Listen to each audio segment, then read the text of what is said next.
மண்டையில் இடிக்குதுன்னு திரும்பி பார்த்தனா ஐயோ எங்கூட்டு அங்காள வரமேஸ்வரி அகிலாண்ட நாயகி சேலகட்ட சுனாமி சாக்கிட்டு போட்ட சந்திரமுகி ஜில் ஜில் ராணி ஜிலேபி மேன் யாரு? என் பொண்டாட்டி தான் சண்டாளி. ஒரு சொம்பல தண்ணி கொடுத்தா, பாலுக்கு தண்ணிக்கு சாக்கணும் எல்லாம் வாங்கி எட்டுட்டு 4 8 தாங்க வச்சு எலுமிச்சஞ்சடி போத வாசலேகமா கிடக்குது. சார்பாம் பொண்ணு சர சரன்னு போகுது.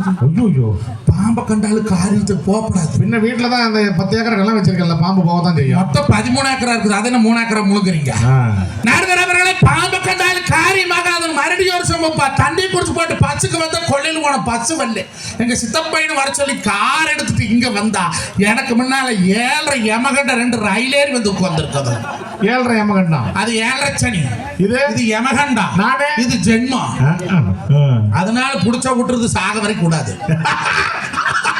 நடுவர் அவர்களே, நல்ல தலைப்பு, அருமையான தலைப்பு. இன்றைய தமிழகத்துல பேச வேண்டிய தலைப்பு, உலகத்துல சொப்ப வேண்டிய தலைப்பு. ஆமா, என்ன தலைப்பு? உங்க ஆயா வயசுக்கு வந்தது உங்க தாத்தாவுக்கு தெரியுமா தெரியாதா? ஆயா வயசுக்கு வராமே 14 பெத்தா. உங்க தாத்தா என்ன வேலை பார்த்தாரு? அந்த வேலையை தான் பாத்துக்கிறேன் கிழவை. நான் கேட்டேன், எனக்கு கொடுக்க 14 புள்ள கிழவன்னு. உங்க பெரியப்பாரு 13 புள்ளையிடோ.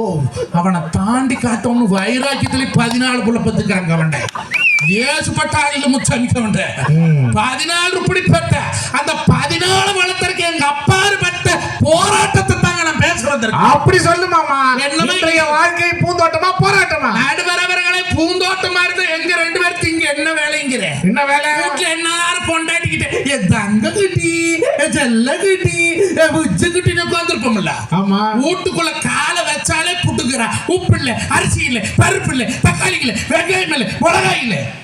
அறிவு கட்டவளை, எந்த குமரி குடும்பத்துல இல்லே இல்லே இல்லேன்னு பஞ்சப்படிச்சாராளோ அந்த குடும்பத்துல லட்சுமி தக்க மாட்டான். ஆமா. அதனால இருக்குதுன்னு சொல்லி பழகுங்க. அப்படியா?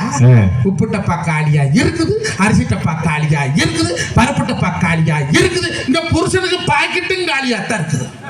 நான் தெரியாம கேட்கறேன். இப்பதான் 400 ரூபாய் வச்சாங்க 2 பேரும் 200 இப்ப இருக்குது. வீட்டுக்கு போனா இருக்குமா? உனக்கு 200 ரூபாய் குத்தி விட்டு என்கிட்ட வெறும் கை குத்துட்டு போற ஒருத்தர். நடுவரவர்களே, நான் தெரியாம கேட்கறேங்க. ஒருத்தர் ஒரு நாளைக்கு 50 ரூபாய் சம்பாதிக்கிறான்னு வைங்க. 50 ரூபாய். அவன் பொண்டாட்டி எத்தனை தடவை காப்பி குடிக்கலாம்? 50 ரூபாய் குடிச்சா ஒரு தடவை காப்பி குடிக்கலாம். அதுதான் நான்